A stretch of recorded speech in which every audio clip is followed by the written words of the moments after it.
जी, अस्सलाम वालेकुम dear students. Hopefully आप सब खैरियत से होंगे। सो लास्ट लेक्चर जो है वो 3.6 के ऊपर था हमारा, जिसमें हमने उसके पहले 20 क्वेश्चंस जो थे उनका ओवरव्यू लिया था। सो आज 21 क्वेश्चन से स्टार्ट करते हैं। तो देखिएगा 21 नंबर जो क्वेश्चन है, इसमें लिखा हुआ है secant theta over sine theta plus cos theta. तो हम क्या करते हैं, इसको नॉमिनेटर को डिनोमिनेटर को दोनों को सीकेंट थीटा से मल्टीप्लाई कर लेते हैं और डिवाइड कर लेते हैं। ऊपर भी सीकेंट थीटा से मल्टीप्लाई करेंगे, स्क्वायर बन गया। नीचे भी सीकेंट थीटा से मल्टीप्लाई करेंगे। अब ये सीकेंट जो है ये 1/cos होता है। 1/cos इस साइन के साथ मिलकर tan थीटा बन जाएगा। cos cos ओवर cos में आएगा तो 1 बन जाएगा। अब यहाँ पे आप लोग देख सकते हैं कि नीचे फंक्शन है और ऊपर उसका डेरिवेटिव कंप्लीट हो रहा है। कि tan थीटा का डेरिवेटिव होता है सीकेंट स्क्वायर थीटा और 1 का 0, तो नीचे फंक्शन ऊपर उसका डेरिवेटिव कंप्लीट है। सारे का इंटेग्रल क्या आ जाएगा, नीचे वाले फंक्शन के साथ लॉग लिख देंगे। तो लॉग tan थीटा प्लस 1 आ गया। अपर लिमिट पाई/4 पुट करेंगे तो 1 बन जाएगा। तो लॉग 1 + 1 2 हो जाएगा। माइनस लोअर लिमिट 0 पुट करेंगे तो tan 0 0 होता है, तो log 1 रहेगा। log 1 भी 0 हो गया तो लोअर लिमिट इसकी वैसे ही कम्प्लीटली 0 हो गई। तो इसका आंसर log 2 रह जाएगा जस्ट। उसके बाद क्वेश्चन नंबर 22 है। ये एक्सरसाइज का बेहद इंपॉर्टेंट क्वेश्चन है और एक एग्जांपल भी है मॉड वाली। बेसिकली ये जो क्वेश्चन है इसमें देखें x-3 का मॉड लिखा हुआ है। अब पहली बात आप लोगों को पता है कि मॉड की डेफिनेशन है कि जब भी कोई नंबर के ऊपर मॉड होता है तो मॉड ख़त्म करते हैं तो प्लस और माइनस लिखते हैं साथ। तो पहला तो स्टेप यही है कि अगर आप लोग मॉड ख़त्म करेंगे ना, तो आप लोग इसको प्लस और माइनस लिखेंगे। अब जब प्लस और माइनस लिखेंगे ना, तो ये दो फंक्शंस बन गए, एक प्लस में और एक माइनस में। तो एक फंक्शन जो है वो माइनस के साथ x-3 dx लिखेंगे इंटेग्रल में, और एक प्लस के साथ लिखेंगे। तो ये लिख दिया। अब आप लोग लिमिट्स देखें, यहाँ पे लिमिट तो थी -1 से 5। जब इंटेग्रल को ब्रेक किया, माइनस वाले फंक्शन के साथ लिखा है और प्लस प्लस वाले फंक्शन के साथ लिखा है। तो अब इनकी लिमिट्स जो है वो -1 से 3 और 3 से 5 लिखी गई हैं। अब यहाँ पे ना एक तो ये कि लिमिट की प्रॉपर्टी अप्लाई की है उसने, कि लिमिट की प्रॉपर्टी ये कि अगर आपके पास इंटेग्रल a से c तक है f(x) dx, और a से c लोअर लिमिट a है, अपर लिमिट c है, a और c के दरमियान अगर कोई नंबर आ रहा है तो आप लोग उस नंबर के ऊपर अपना इंटेग्रल ब्रेक कर सकते हैं। उस पर आंसर पे फ़र्क नहीं पड़ता। फॉर एग्जांपल अगर a और c के दरमियान b आ रहा है तो आप इंटेग्रल को a से b f(x) dx plus integral b से c f(x) dx लिख सकते हैं। इससे आंसर पे फ़र्क नहीं पड़ता, इंटेग्रल जो है वो वे सेम आंसर देता है। कि आपके पास अगर a से c के बिटवीन कोई नंबर है और उस नंबर पे आप इंटेग्रल ब्रेक करना चाह रहे हैं तो आप लोग कर सकते हैं। तो उससे क्या होगा, a से b और b से c इंटेग्रल बन जाएगा। तो सेम वही काम यहाँ पे ये हो रहा है कि हमने अपना इंटरवल जो है ना वो -1 से जो 5 तक था, कि आपके पास ये रियल लाइन है, यहाँ पे -1 है, यहाँ पे 5 है। तो -1 से 5 इंटरवल जो इसको 3 के ऊपर ब्रेक किया। अब ये हमें कैसे पता चला कि 3 के ऊपर ब्रेक करना है, तो ये जो मॉड के अंदर टर्म है ये बताएगी हमें। मॉड के अंदर जो टर्म है x-3, इसको 0 रखें तो यहाँ से x का आंसर जो है वो क्या बन जाता है, 3 बन जाता है। तो यहाँ से हमें पता चला कि ये वो पॉइंट है जिसके ऊपर हमारा फंक्शन जो है वो ब्रेक होगा। तो x-3 को 0 किया तो x = 3 आ गया। अब हमारा -1 से 5 तक इंटेग्रल जो था, इसको हमने -1 से 3 और 3 से 5 तक लिख दिया। और लोअर लिमिट्स जो है माइनस इंटेग्रल, एक इंटेग्रल में माइनस आ गया और जो लिमिट्स बढ़ी हैं उनमें प्लस वाली वैल्यू लिख दी है। तो ये इसलिए इम्पोर्टेंट क्वेश्चन है कि इसमें चूंकि मॉड आ गया तो मॉड को ख़त्म करेंगे, एक इंटेग्रल की वैल्यू माइनस में आएगी और एक इंटेग्रल में फंक्शन जो है वो प्लस में आएगा। और लिमिट्स इसकी ब्रेक करेंगे -1 से 3 तक और 3 से 5 तक। और ये 3 से हमें कैसे पता चलेगा, मॉड के अंदर वाली टर्म को 0 रखेंगे तो 3 आएगा। अब बाकी वही क्वेश्चन है, ये माइनस देखें वैसे ही है, एक्स का इंटेग्रल x²/2 आ गया, -3 dx का इंटेग्रल 3x आ गया। यहाँ पे भी x का इंटेग्रल x²/2 आ गया, -3 वैसे ही, और 1 dx का इंटेग्रल x आ गया। अब इनमें अपर लिमिट्स पुट करेंगे और लोअर लिमिट्स पुट करेंगे और एट दी एंड कैलकुलेशंस हैं, आप लोग देख सकते हैं। आपके पास आंसर जो है वो क्या आ जाएगा, 10 आंसर आ जाएगा इसका। इसी तरह से एक और इंटेग्रल की प्रॉपर्टी भी है कि अगर आपके पास a से b इंटेग्रल है ना f(x) dx, तो आप लोग अपना इंटेग्रल जो है ना इसकी लिमिट्स को चेंज कर सकते हैं। जो लोअर लिमिट और अपर लिमिट को ए से बी है, बी से ए भी कर सकते हैं। उससे इंटेग्रल के ऊपर सिर्फ एक फ़र्क पड़ेगा कि इंटेग्रल के स्टार्ट में माइनस आ जाएगा। तो मतलब हम अपने इंटेग्रल में लिमिट्स को चेंज कर सकते हैं, इंटेग्रल की एक दूसरे से इंटरचेंज कर सकते हैं। जब भी इंटरचेंज करेंगे तो इंटेग्रल में साथ क्या आ जाएगा, माइनस आ जाएगा। उसके बाद क्वेश्चन नंबर 23 है, देखिएगा यहाँ पे लिखा हुआ है इंटेग्रल 1 से 8 और 1/8 से 1 है, एक्स पावर 1/3 प्लस 2 का स्क्वायर है और एक्स पावर 2/3। सिंपली ये जो डिनोमिनेटर में एक्स पावर 2/3 है ना, इसको ऊपर शिफ्ट कर लें, एक्स पावर -2/3 बन जाएगा। तो ये फंक्शन की पावर और साथ में फंक्शन का डेरिवेटिव बन रहा है। आप लोग चेक कर सकते हैं, एक्स की पावर 1/3 जो है इसका डेरिवेटिव क्या होता है, पावर 1/3 पहले आएगी और 1/3 में से 1 माइनस करेंगे तो वो -2/3 बनेगी। सिर्फ वो 1/3 नहीं है, तो इसके लिए इंटेग्रल को 3 से मल्टीप्लाई भी करवा लेते हैं और 3 से डिवाइड भी करवा लेते हैं। तो अब यहाँ पे आप लोग देख सकते हैं कि ये फंक्शन की ये पावर है 2 और साथ में फंक्शन का डेरिवेटिव कंप्लीट हो रहा है 1/3 एक्स पावर -2/3 dx। तो अब इस सारे का जो इंटेग्रल है वो क्या आ जाएगा, इस फंक्शन की पावर में एक ऐड करेंगे, उतने पे डिवाइड कर देंगे। और लोअर लिमिट जो है वो 1/8 है और अपर लिमिट 1 है। अब ये 3 से 3 कैंसिल हो गए, यहाँ पे एक्स जगह पे अपर लिमिट 1 पुट कर देंगे, माइनस इसी एक्स की जगह पे लोअर लिमिट 1/8 पुट कर देंगे और ऊपर ये पावर 3 जो है वैसे ये 1 पावर 1/3 1 आ गया प्लस 2 आ गया और यहाँ पे सारे की पावर होल 3 भी है ये वाली, माइनस ये 1/8 जो है, ये 1/8 जो है इसको 2 पावर 3 लिख सकते हैं, तो 3 से 3 कट के बेसिकली ये 1/2 रह जाएगा और प्लस 2 आपके पास बच जाएगा।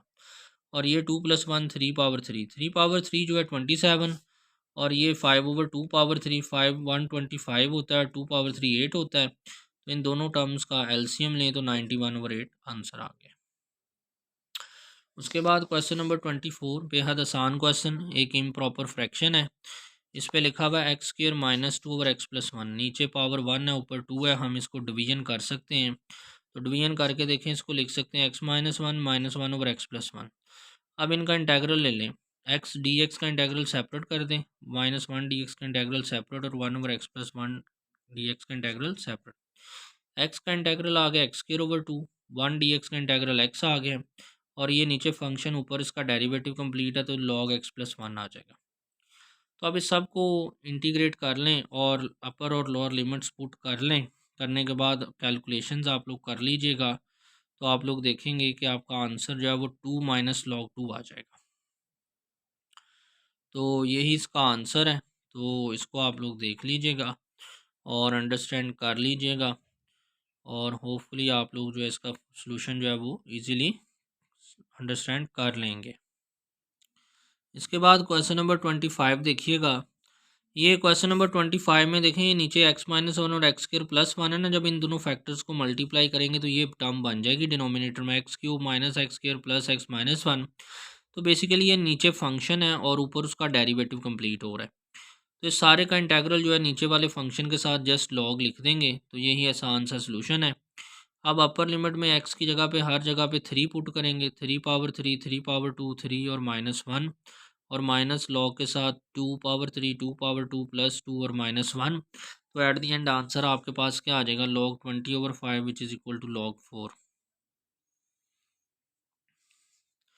सो उसके बाद बात करते हैं क्वेश्चन नंबर 26 की और क्वेश्चन नंबर 27 की। ये क्वेश्चन जो हैं ये सिमिलर हैं और एक एग्जांपल है वो भी सिमिलर है इनके। तो 27 क्वेश्चन करते हैं, इसमें 26 जो है वो भी आ जाता है। तो देखें, ये लिखा हुआ है 27 क्वेश्चन में 0 से π/4 लिमिट है और ये 1/1 + sin x लिखा हुआ है। इसको रैशनलाइज कर लें, 1 - sin x से मल्टीप्लाई भी कर दें और 1 - sin x से डिवाइड भी कर दें। जो 1 - sin x से आप लोग डिवाइड करेंगे वो 1 + sin x और 1 - sin x 1 - sin² x बन जाएगा, जो कि किसके बराबर होता है, cos² x के।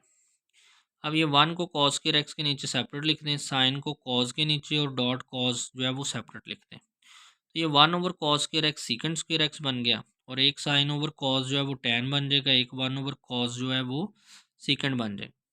अब इन दोनों के इंटेग्रल सेपरेट कर दें, secant square x d x का इंटेग्रल सेपरेट और टेन एक्स सीकेंड एक्स का इंटेग्रल सेपरेट।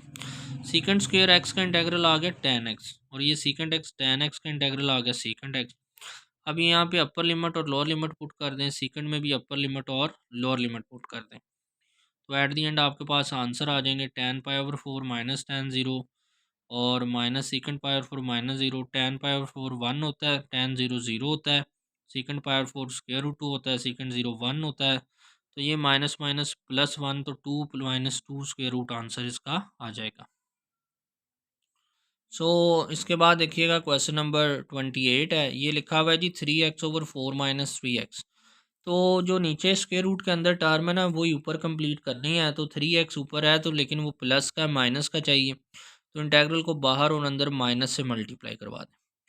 अब 4 चाहिए, 4 ऐड भी कर लें, 4 सब्ट्रैक्ट भी कर लें। ये पहले जो 4 माइनस 3x है इसको इसके नीचे सेपरेट लिख लें और माइनस 4 और ये बाहर वाला माइनस और माइनस 4 हो गया प्लस का, और इंटेग्रल 4 माइनस 3x सेपरेट लिख लें स्क्वायर रूट में। अब ये ऊपर पावर 1 है और इस पावर को 1/2 और 1/2 लिख सकते हैं कि जैसे आपके पास नंबर होता है 2 तो आप उसको स्क्वायर रूट टू लिख सकते हैं। इस तरह 4 माइनस 3x को 4 minus 3x square root 4 minus 3x रख सकते हैं ताकि एक से एक कट जाए, और ये 4 वैसे ही, और ये 4 माइनस 3x ऊपर चल के पावर -1/2 बन गया। अब ये आपके पास रह गया जी 4 माइनस 3x की पावर 1/2 और यहाँ पे 4 माइनस 3x की पावर -1। अब फंक्शन पावर साथ डेरिवेटिव कंप्लीट कर लें, -3x बनता है, तो आप लोग क्या करें सारे इंटेग्रल को -3 से मल्टीप्लाई भी करवा दें और डिवाइड भी। तो ये देखिएगा यहाँ पे भी यही काम किया, ये माइनस तो पहले ही था, -1/3 से डिवाइड कर दिया और -3 से मल्टीप्लाई कर दिया, तो ये पहला इंटेग्रल बन गया। ये प्लस का 4 वैसे ही, और यहाँ पे भी -1/3 से डिवाइड करवा दिया और -3 से मल्टीप्लाई करवा दिया। अब क्या हुआ, ये माइनस और माइनस प्लस के 1/3 बन गए। फंक्शन पावर साथ में डेरिवेटिव कंप्लीट है तो फंक्शन की पावर में एक ऐड करेंगे, 3/2 बन जाएगा और उतने पे ही डिवाइड कर देंगे। तो अब ये 2 ऊपर चला गया और 3 9 बन गए, तो ये 2/9 बन गया, 4 माइनस 3x पावर 3/2 बन गया। ये आपके पास यहाँ पे भी फंक्शन पावर फंक्शन का डेरिवेटिव कंप्लीट है तो फंक्शन की पावर में एक ऐड करेंगे और उतने पे डिवाइड करेंगे, तो पावर 1/2 बन जाएगी और 1/2 आ जाएगा तो 2 ऊपर चला जाएगा, 2 और 4 8 बन जाएंगे। अब देख लें बाकी कैलकुलेशंस हैं, अपर लिमिट्स पुट कीजिएगा और लोअर लिमिट्स पुट कीजिएगा तो आप लोगों को इसका आंसर मिल जाएगा। होपफुली आप लोग जो है वो कैलकुलेशन जो है वो देख रहे होंगे और आप लोगों को कैलकुलेशन जो है वो इजीली अंडरस्टैंड हो रही होंगी। ये क्वेश्चन नंबर 29 है और 30 है, दोनों सिमिलर क्वेश्चन हैं, दोनों बड़े इंपॉर्टेंट है, लॉन्ग पार्ट हैं, दोनों ही पार्शियल फ्रैक्शंस के ज़रिए से सोल्यूशन देते हैं, इसके अलावा कोई हल नहीं है इनका। अब यहाँ पे देखिएगा ये दोनों क्वेश्चन आप लोगों के लिए याद रखने के भी हैं। यहाँ पे नीचे साइन लिखा है, ऊपर इसका डेरिवेटिव कॉस लिखा है। इसका मतलब अगर इस साइन एक्स को हम कोई और वेरिएबल पुट कर लें ना, जैसे उसने टी पुट किया हुआ है, तो साइन एक्स यहाँ पे टी पुट करें तो ये टी बन गया, ये 2 + टी बन गया।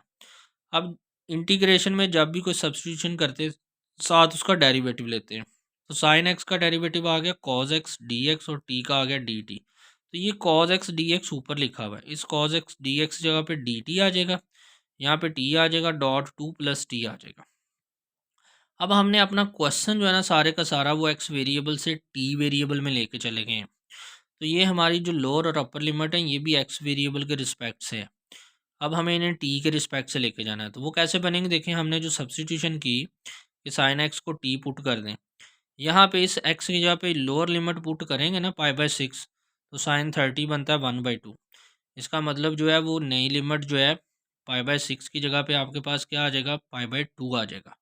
इसी तरह से अपर लिमिट π/2 यहाँ पे पुट करेंगे तो साइन 91 होता है, तो अपर लिमिट 1 आ गई, तो लोअर लिमिट 1/2 और अपर लिमिट 1 बन जाएगी। तो ये देख लें नेक्स्ट पेज पे लिखा भी हुआ है, तो ये देख लीजिएगा कि एक्स की जब वैल्यू π/6 थी, एक्स में लोअर लिमिट π/6 थी, तो वो टी में क्या बन गई है, 1/2 बन गई।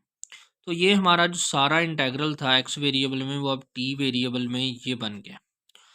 अब हमें ये टी और 2 + टी की करनी है पार्शियल फ्रैक्शन, तो इसके 1/t + 2t के उसने ना सेपरेट में पार्शियल फ्रैक्शंस किए हुए हैं। तो पार्शियल फ्रैक्शन जो हैं वो सेपरेट में करके ये देखें, ये सारे के सारे उसने पार्शियल फ्रैक्शंस किए हुए हैं। कि उसने क्या किया है कि ये 1/t/2 + t है, तो a/t लिख दिया प्लस b/2t लिख दिया है। अब आप लोग ना यहाँ पे आसानी से ज़ुबानी भी याद रख सकते हैं कि ये क्वेश्चन का पार्ट नहीं है, बेसिकली एग्ज़ाम में ना भी लिखें तो बात बन जाएगी। तो आप लोग वैसे भी ज़ुबानी याद रख सकें, ए का आंसर 1/2 आना है तो 1/2t बन जाना है, और बी का आंसर -1/2 आना है तो माइनस के 1/2 × 2 + t बन जाता है। तो ये देख लें उसने लिखा हुआ है कि मतलब आपके पास ये जो सारा इंटेग्रल है ये अब किसके बराबर आ गया, 1/2t और माइनस के 1/2 × 2 + t। तो ये आपका सारा इंटेग्रल बन जाएगा 1/2 से 1 तक। तो ये देख लें कि 1/t × 2 + t के पार्शियल फ्रैक्शन किए तो ये दो टर्म्स थी, तो ये इनके दो पार्शियल फ्रैक्शंस ये बन गए। अब ये 1/2 जो है ना वो दोनों इंटेग्रल्स में कॉमन आ रहा है, कॉमन ले लें, बाकी सब की इंटीग्रेशन कर लें। 1/t का इंटेग्रल आएगा log t, के नीचे फंक्शन और ऊपर उसका डेरिवेटिव कंप्लीट है, log t आ गया। तो ये 1/2 तो कॉमन आ गया, तो 1/2 + t रह गया, इसका भी इंटेग्रल log 2 + t ही आ रहा है। और इनकी लिमिट्स हैं 1/2 से 1 लोअर और अपर, ये पुट कर दें, सिंपल सी बात है। तो ये देख लीजिएगा आप लोग एट दी एंड कि उसने भी यही सोल्यूशन लिखा हुआ है आप लोगों के लिए। ये 1/2 वैसे ही है, 1/t की जगह पे आ गया log t, और ये माइनस का 1/2 वैसे ही है, log 2 + t आ गया। अब इनमें अपर लिमिट्स पुट की हैं और लोअर लिमिट्स पुट की हैं, एट दी एंड आंसर जो है वो 1/2 टाइम्स log 5/3 आ गया। उसके बाद लास्ट क्वेश्चन है 30 नंबर एक्सरसाइज का, ये देख लीजिएगा। अब यहाँ पे नीचे cos x है, ऊपर इसका डेरिवेटिव sin x बन रहा है, सिर्फ यहाँ पे साथ माइनस चाहिए। तो देखिए उसने इस cos x को t पुट किया है, तो ये 1 + t 2 + t बन जाएगा, जिसके दो लीनियर फैक्टर है, नीचे पार्शियल फ्रैक्शन होंगे।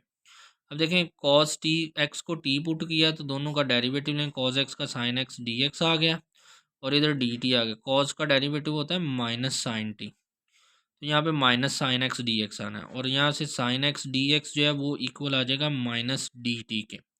तो ये जो ऊपर साइन एक्स डी एक्स लिखा हुआ है इस सारे की जगह पे इंटेग्रल में आ जाएगा माइनस डी टी, और 1 + t और 2 + t आ गया कॉस की जगह पे।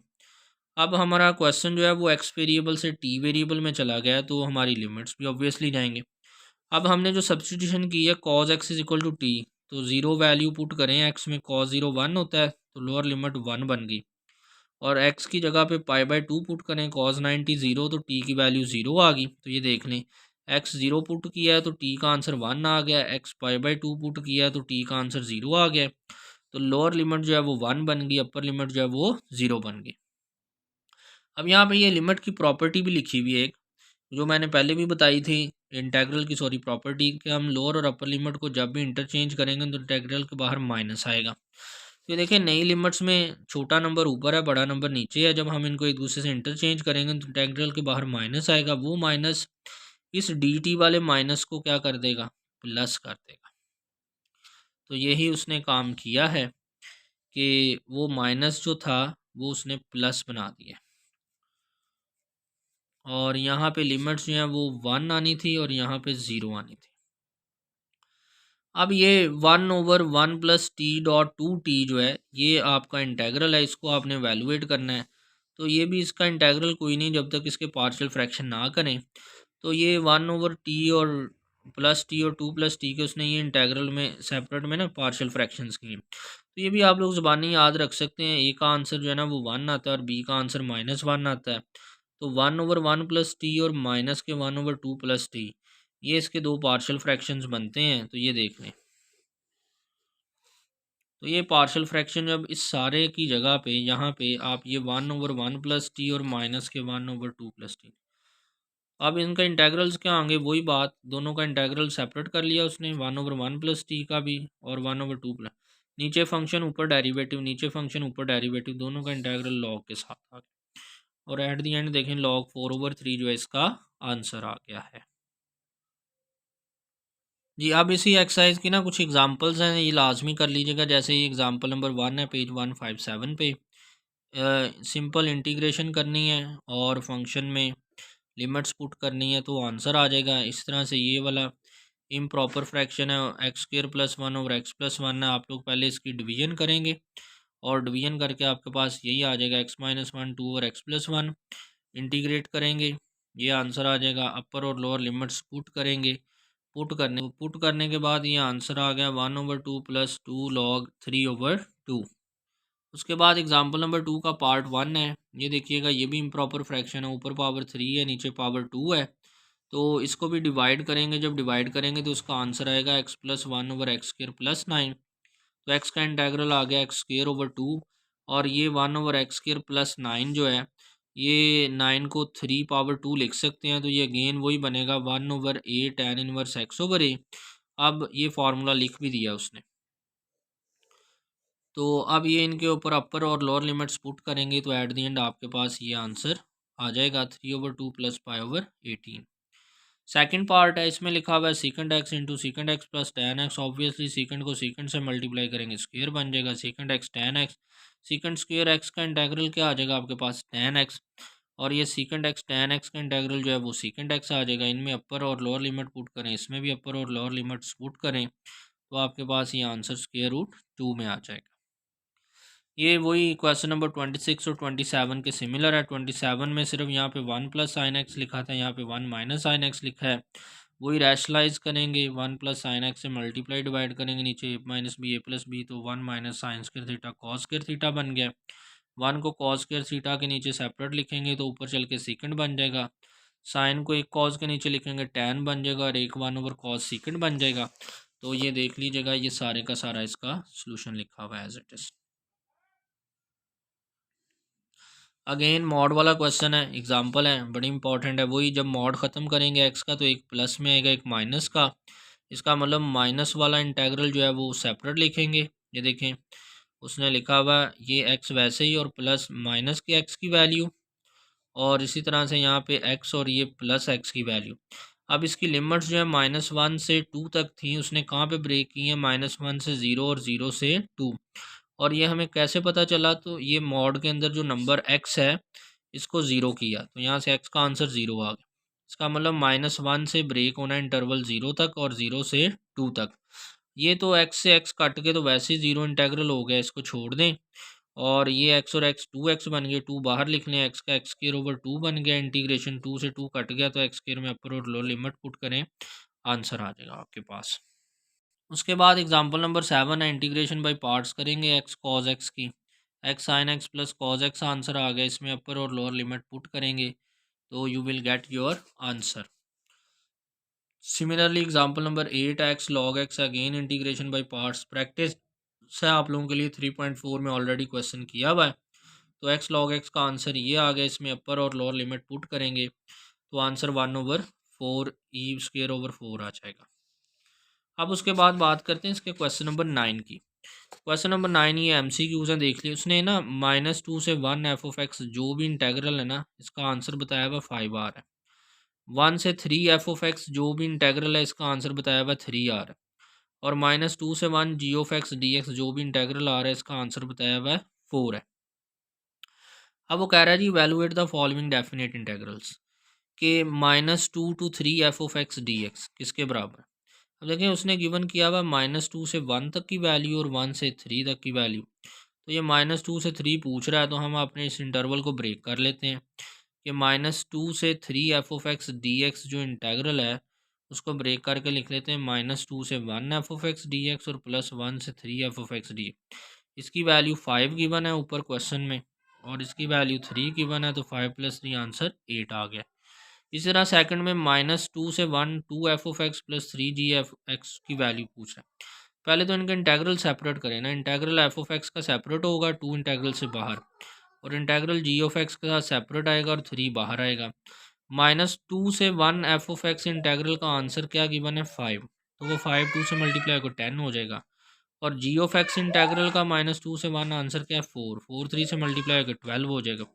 तो 10 + 12 तो टोटल आंसर क्या आ जाएगा 22 आ जाएगा। तो ये देख लें, ये आप लोगों की बुक के ऊपर एज इट इज़ लिखे हुए हैं। तो इसी तरह से इसका थर्ड पार्ट है। तो ये 3.6 एक्सरसाइज थी बेसिकली। एग्जांपल्स भी सारी डिस्कस कर ली हैं 2 पार्ट्स में, और क्वेश्चंस भी डिस्कस हो गए हैं, तो होपफुली अब आप लोग इनको बड़े अच्छे से अंडरस्टैंड कर लेंगे और समझ भी लेंगे। इनकी प्रैक्टिस ज़रूर कीजिएगा। सो इंशाल्लाह नेक्स्ट लेक्चर जो होगा हमारा वो 3.7 के ऊपर होगा। सो इसी के साथ आप सब बच्चों को अल्लाह हाफ़िज़।